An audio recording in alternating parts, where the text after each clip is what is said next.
Hello, my name is Josiah Ray. I'm going to show you how to copy a model in Blender.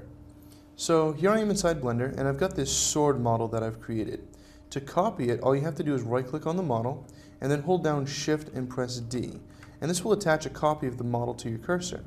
But you'll notice as I move this around, it's kind of going up and down and all to the sides, and it's not really locked in any particular axis. To solve this, I'm going to undo the duplicate, hold down Control, Alt, and push Q. And this gives us the orthographic view here.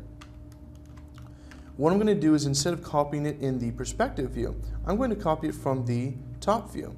So again, make sure it's selected, hold down Shift and press D.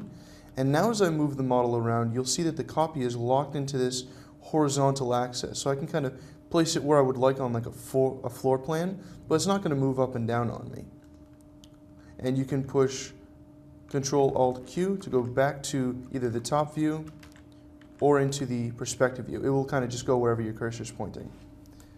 I hope you've enjoyed this video on how to copy models using Blender. I'm Josiah Ray.